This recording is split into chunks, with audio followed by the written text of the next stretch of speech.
The siren screamed in my ears, a relentless wail that matched the panic clawing at my chest. I was bleeding out, my vision blurring as the stretcher rattled beneath me, wheels screeching against the linoleum floor of street. Luke's hospital. I didn't know if I'd see another sunrise. But I knew one thing: I wasn't ready to die. It was a Friday night in Brooklyn. And I, Ethan Carter, a 29-year-old bartender with a knack for bad decisions, had just made the worst one yet. A bar fight gone wrong. Some drunk idiot with a knife and too much pride had left me with a gash across my abdomen, blood soaking my shirt like a grim artist's canvas. The paramedics had been quick, but the ride to the hospital felt like an eternity, each jolt of the ambulance sending fresh waves of pain through me. I clung to consciousness, whispering to myself, "Stay awake, Ethan. Don't let go." The emergency room was a blur of bright lights and shouted orders. Male, late 20s, stab wound, severe blood loss. Someone yelled. Hands moved over me, swift and practiced, as my world tilted into darkness.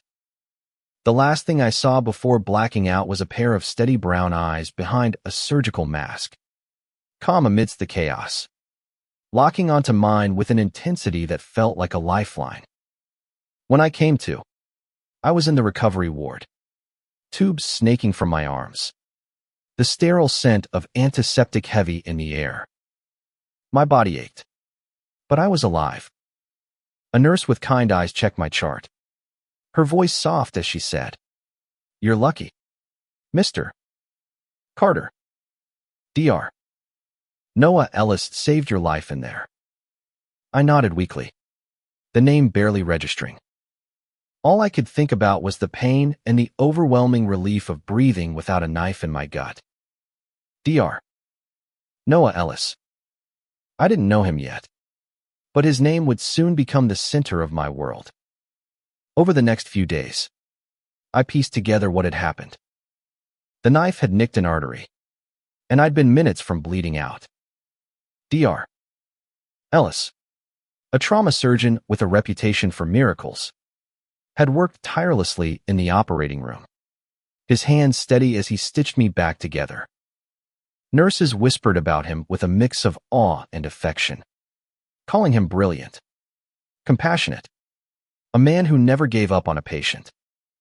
I wanted to thank him, but he was elusive, always rushing between surgeries, a ghost in a white coat. On the fourth day, he finally appeared. I was sitting up in bed, picking at a bland hospital meal, when the door swung open. There he was, tall, lean, with dark hair slightly tousled, and those same brown eyes I'd glimpsed in the OR. He was younger than I'd expected, maybe mid-30s, with a quiet confidence that filled the room. "Ethan Carter?" he asked, his voice low and warm, like a melody you didn't realize you needed until you heard it. "Yeah, that's me," I croaked, suddenly self-conscious in my hospital gown. "You're Dr. Ellis." He smiled, a small, genuine curve of his lips that made my chest tighten for reasons I couldn't name. "Noah, I'm glad you're awake. You gave us a scare." He checked my chart, his brow furrowing slightly as he read. "You're healing well, but you'll need to take it easy. No bar fights for a while. Okay." I laughed, then winced as pain shot through my side. "No promises, but I'll try." We talked for a few minutes about my recovery, the surgery, the importance of follow-up appointments. His voice was steady, professional, but there was something else there, a warmth that made me feel seen, not just as a patient, but as a person. When he left, I found myself staring at the door, my heart racing in a way that had nothing to do with my injury. Days turned into a week, and I was discharged with a list of instructions and a follow-up appointment with Dr. Ellis. I couldn't shake the image of him, those eyes, That smile. The way he'd made me feel like I mattered. I told myself it was gratitude. Nothing more. I wasn't the kind of guy who got crushes. Especially not on doctors who'd seen me at my worst. But as I hobbled back to my cramped apartment in Bushwick, I couldn't stop thinking about him. The follow-up appointment was 2 weeks later, and I was a nervous wreck. I'd spent the morning trying to look less like a guy who'd been stabbed, combing my messy blonde hair and throwing on a clean shirt. When I walked into Noah's office, he was already there, leaning against his desk, a stack of files beside him. "Ethan," he said, his smile brighter than I remembered. "You look better." "Feel better, too," I said, my voice steadier than I felt. "Thanks to you." He waved it off, but I could tell he was pleased. We went through the usual checking my stitches, discussing my pain levels, but the conversation drifted. He asked about my life, my job, why I'd ended up in a bar fight. I told him about my chaotic upbringing, my dad's drinking, my mom's absence, how I'd learned to fend for myself. He listened, really listened, his eyes never leaving mine. Before I knew it, I was telling him things I hadn't told anyone, like how I'd always felt like I was running from something I couldn't name. "You're stronger than you think," he said quietly, his gaze softening. "Not many people could go through what you did and still be here." Cracking jokes. I swallowed hard, my throat tight. I don't feel strong.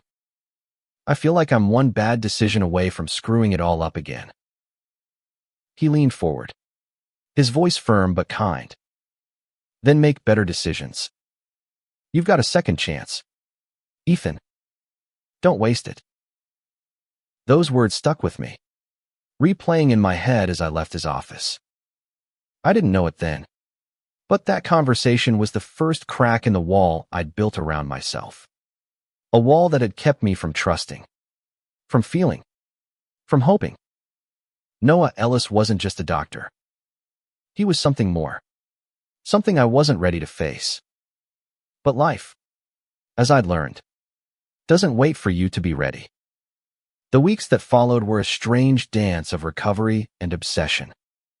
I was back at work, slinging drinks at the Rusty Anchor. But my mind was elsewhere. Every clink of a glass, every laugh from the crowd, felt like a reminder of the night I almost died and the man who'd pulled me back from the edge. Noah Ellis. His name was a pulse in my thoughts, steady and unrelenting. I tried to shake it off. I wasn't gay, or at least I'd never let myself think about it. Growing up in a rough neighborhood, I'd learned early to keep certain thoughts buried. Boys like me didn't get to question who they were. We just survived. But Noah was different. He wasn't just a face or a fleeting attraction. He was a presence, a quiet force that made me want to be better, to be more. I saw him again at my next follow-up. And this time, I was determined to keep things casual. I walked into his office with a grin, tossing out a joke about how I'd stayed out of bar fights. He laughed. A low, warm sound that hit me harder than it should have. "Good to know you're behaving," he said, his eyes crinkling at the corners. "How's the pain?" "Manageable," I lied. The truth was, the physical pain was fading, but there was a new ache, one I couldn't explain. We talked longer than necessary, the conversation slipping into easy banter about music, New York, the chaos of city life. He mentioned he liked jazz, and I admitted I'd never gotten it, which sparked a playful argument about taste. It felt like we were two people meeting in a bar, not a doctor and patient in a sterile office. As I left, he handed me his card. "In case you need anything," he said, his tone professional, but his eyes lingering a moment too long. I tucked the card in my pocket, my fingers brushing against it like it was something precious. That night, I stared at it for an hour, debating whether to call. Not for medical reasons, for something else entirely. I didn't call. Instead, I threw myself into work, picking up extra shifts to drown out the thoughts I wasn't ready to face. But fate, or maybe just New York's small world magic, had other plans. A month later, I ran into Noah at a jazz club in the village. I was there with coworkers, half drunk and trying to forget him, when I saw him at a corner table, sipping a drink, his face lit by the dim glow of a candle. He was alone, and for a moment, I couldn't breathe. "Ethan," he said, spotting me before I could duck away. His smile was genuine, unguarded, and it pulled me toward him like gravity. I joined him, my coworkers forgotten, and we talked for hours about everything and nothing. About dreams we'd buried, about the weight of expectations. He told me about his life, how he'd fought his way through med school, how being openly gay in a conservative field hadn't been easy. His honesty stunned me, cracking open something inside me I'd kept locked away. "You ever feel like you're hiding who you are?" he asked, his voice soft but piercing. I looked away, my heart pounding. "All the time," I admitted, the words slipping out before I could stop them. I didn't elaborate, and he didn't push.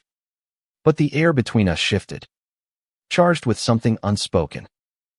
That night, I went home and stared at the ceiling, my mind a mess of fear and longing. I wasn't ready to name what I felt, but I knew I wanted to see him again. Not as a patient, but as something else. The thought terrified me, but it also felt like the first honest thing I'd let myself feel in years. The next day, I called him. Not for an appointment, but to ask him out for coffee. My hands shook as I dialed, and when he said yes, his voice warm and surprised, I felt like I'd jumped off a cliff and was still falling. Our first coffee date was at a small cafe in Brooklyn, the kind with mismatched chairs and too loud music. Noah showed up in jeans and a sweater, looking less like a surgeon and more like someone I could imagine kissing. We talked about everything: movies, books, the way the city never sleeps. He laughed at my terrible puns, and I caught myself staring at his hands, wondering what it would feel like to hold them. By the third date, I knew I was in trouble. I liked him, really liked him, and it wasn't just gratitude or admiration. It was something deeper, something that made my chest ache and my palms sweat. But I was still scared, still fighting the voice in my head that said this wasn't who I was supposed to be.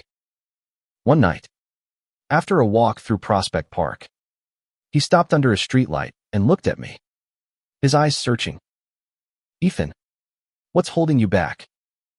he asked, his voice gentle but firm.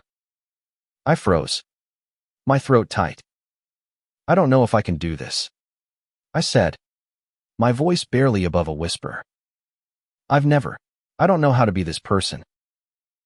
He stepped closer, close enough that I could feel the warmth of him. "You don't have to have it all figured out," he said. "Just be honest with yourself. That's enough for now." I wanted to kiss him then, but I didn't. Instead, I nodded, my heart racing, and we walked on in silence, the weight of his words settling over me like a promise. The next few months were a whirlwind of stolen moments and quiet revelations. Noah and I saw each other whenever we could. Coffee dates turned into dinners. Dinners into late-night walks along the Hudson. Each moment with him chipped away at the walls I'd built. But the fear lingered, a shadow I couldn't outrun. I'd never been in love, never let myself get close enough to try. And now I was falling for a man who seemed to see right through me. Noah was patient, never pushing me to define what we were. But I could feel the unspoken questions in his glances, the way he'd pause before saying goodnight, as if waiting for me to take the next step. I wanted to. God, I wanted to. But every time I got close, panic gripped me. What if I wasn't enough? What if I couldn't be what he needed? One night, everything changed. We were at his apartment, a cozy place in Chelsea filled with books and vinyl records. We'd been drinking wine, laughing about some terrible movie we'd watched, when he reached for my hand. His touch was electric, sending a jolt through me that I couldn't ignore.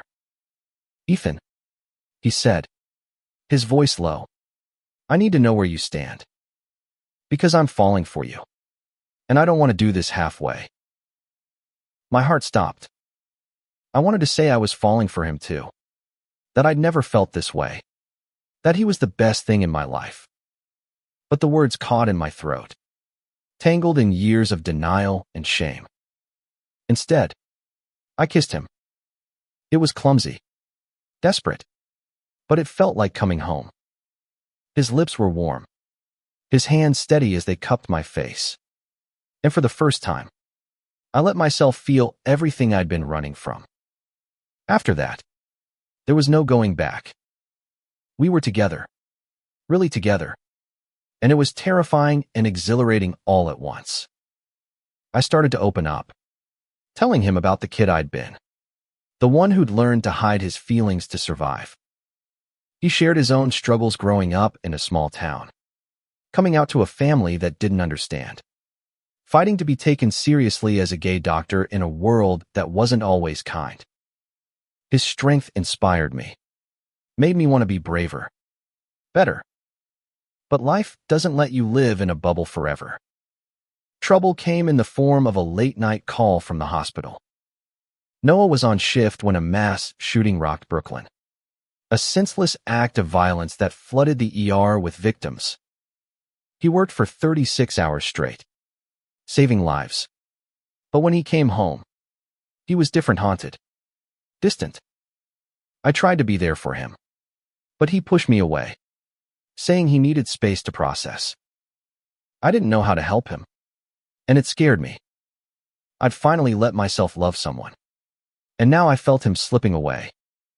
I started to wonder if I was the problem, if my inexperience, my baggage, was too much for him.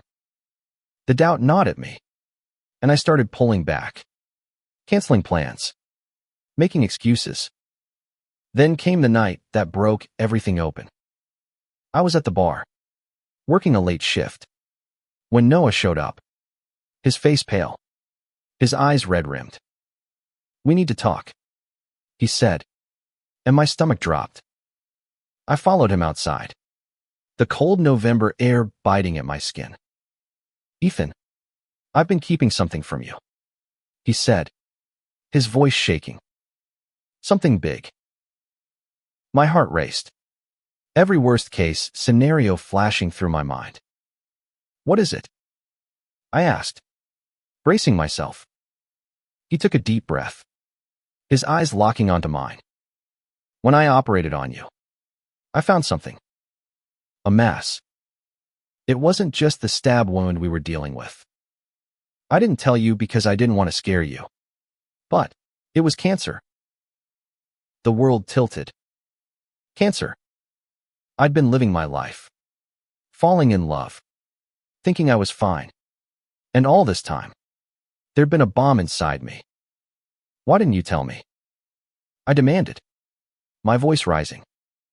"You let me think I was okay." "I wanted to be sure," he said, his voice breaking. "I ran tests, consulted with oncologists. It's treatable, Ethan. We caught it early because of the surgery. But I should have told you sooner. I'm so sorry." I didn't know what to feel: anger, fear, betrayal, gratitude. All of it crashed over me like a wave. I turned and walked away, needing space, needing to breathe. Noah called after me, but I didn't stop. I couldn't. The days that followed were a blur of fear and fury. Cancer. The word echoed in my head, a relentless drumbeat that drowned out everything else. I avoided Noah's calls, ignored his texts, shut myself off from the world. I'd finally let someone in, trusted him, loved him, and he'd kept this from me. It felt like a betrayal, even if part of me knew he'd been trying to protect me. I threw myself into research, spending hours online reading about the type of cancer Noah had described, a rare tumor in my abdomen. Caught early but still dangerous. The prognosis was good, but treatment would be grueling: chemotherapy, radiation, maybe more surgery. I was 29, and instead of planning dates with Noah, I was facing a fight for my life.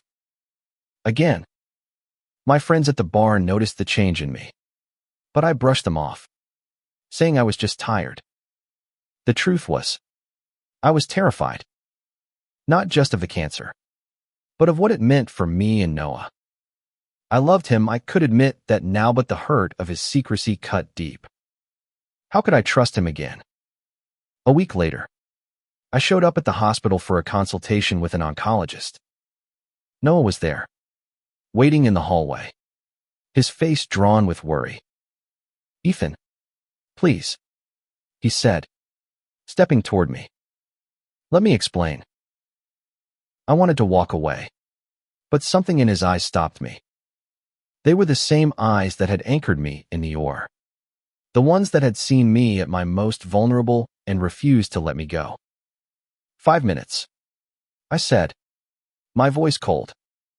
We sat in an empty waiting room, the hum of the hospital around us. Noah didn't waste time. "I messed up," he said, his hands clasped tightly. "I thought I was protecting you, giving you time to heal before dropping this on you. But I was wrong. I should have trusted you to handle it." "You're my doctor," I said, my voice shaking. "And whatever we are. You don't get to decide what I can handle." "I know," he said, his eyes glistening. "I was scared, Ethan. Scared of losing you. Scared of what this meant. I've seen too many patients go through this, and I couldn't bear the thought of you suffering. But I love you, and I should have been honest." His words hit me like a punch. He loved me. He'd said it, raw and unguarded, and it broke something open inside me. I wanted to stay angry, but all I could feel was the ache of how much I loved him too. "I'm scared, Noah," I admitted, my voice barely a whisper. "I don't know how to do this." "You don't have to do it alone," he said, reaching for my hand. "I'm here, not as your doctor, but as me, if you'll let me." I let him take my hand, his touch grounding me like it always had. We sat there in silence, the weight of everything settling between us. I didn't forgive him. Not yet. But I couldn't walk away either. The oncologist's appointment confirmed what Noah had said. The cancer was treatable, but it would be a long road.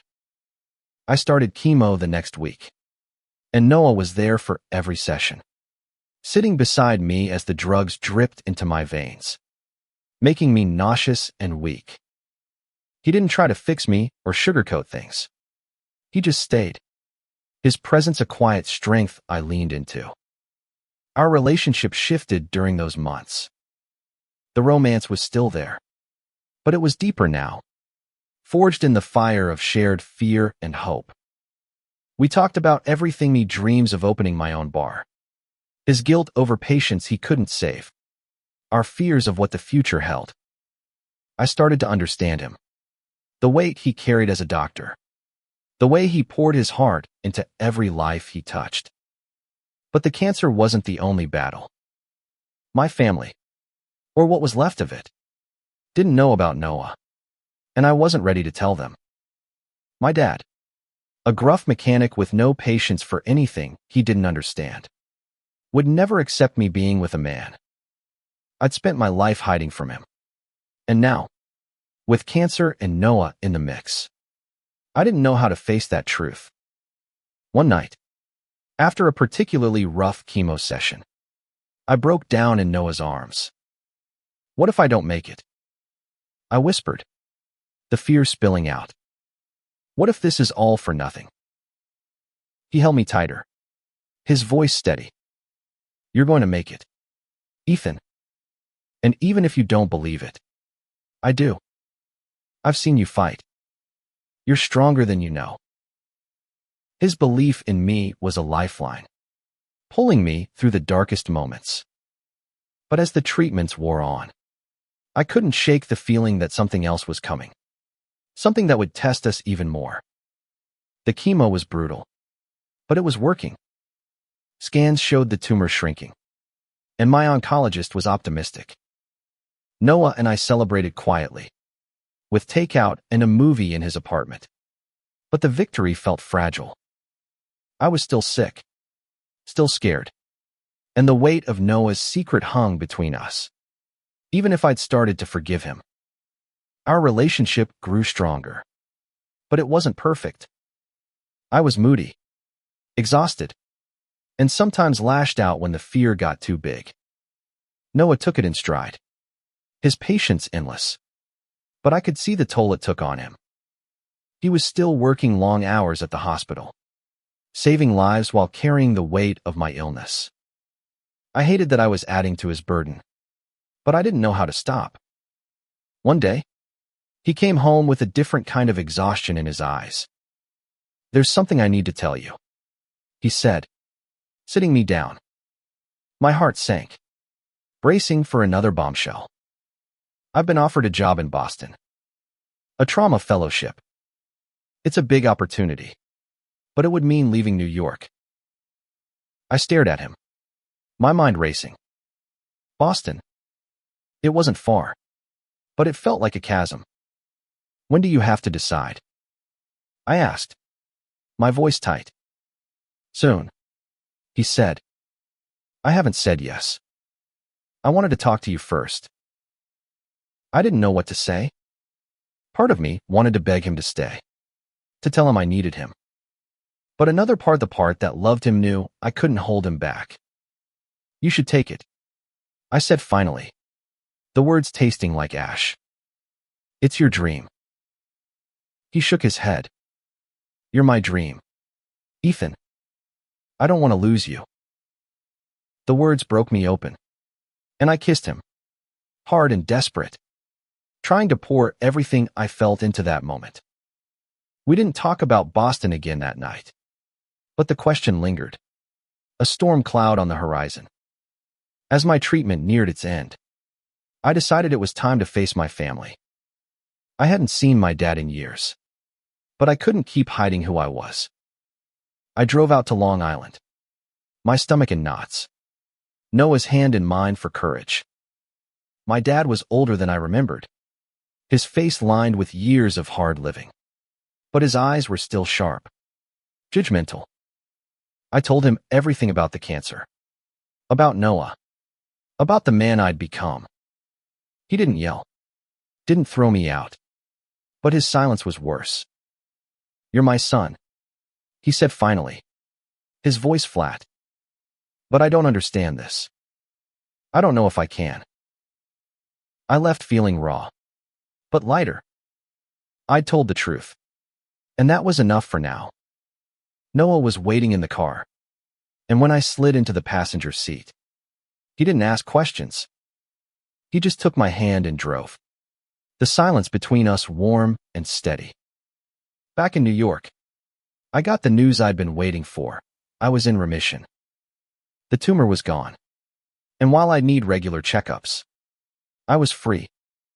Noah and I celebrated with a trip to Coney Island, laughing like kids as we rode the Ferris wheel, the ocean sparkling below us. For the first time in months, I felt like I could breathe. But the Boston question still loomed. Noah hadn't made a decision, and I could feel him pulling away, not out of love, but out of fear. He was scared of what his career move might do to us, and I was scared of losing him. We were at a crossroads, and neither of us knew which path to take. One night, as we lay in bed, I turned to him. If you go to Boston, I'll come with you, I said, the words spilling out before I could stop them. I don't care where we are, as long as we're together. He looked at me, his eyes wide with surprise, then softened. You mean that? I do, I said, and I meant it. I'd faced death, faced my fears, faced my truth. I wasn't going to let him go. Noah took the job in Boston, and I followed. We moved into a small apartment in Beacon Hill, a new chapter unfolding in a city that felt both foreign and full of promise. My remission held, and I started working at a local bar, dreaming of one day opening my own. Noah thrived in his fellowship, his passion for saving lives burning brighter than ever. But what mattered most was us together, building a life that felt like a miracle after everything we'd been through. Looking back, I realized Noah hadn't just saved my life in the operating room. He'd saved me in a deeper way, showing me what it meant to love and be loved, to be honest with myself, to fight for what mattered. His decision to keep the cancer a secret had shaken me to my core, but it also forced me to face my fears, to choose courage over shame, to choose him. We faced challenges me Dad slow, grudging acceptance, the long hours of Noah's job, the lingering fear of the cancer returning. But we faced them together, our hands intertwined, our hearts open. I'd been a man running from himself, but Noah had seen me, really seen me, and given me the strength to stop running. One evening, as we walked along the Charles River, the city lights reflecting on the water, Noah stopped and pulled me close. I'm proud of you, Ethan, he said, his voice soft but fierce. For everything. I smiled, my heart full. I'm proud of us, I said, and kissed him under the stars, the world fading away until it was just us. Two men who'd found each other in the chaos and built something beautiful. The hospital, the knife, the cancer, they were all part of our story. But they weren't the whole of it. The real story was what came after, the love, the trust, the life we chose to create. Noah had saved me. Yes. But in the end, we saved each other. And that was enough.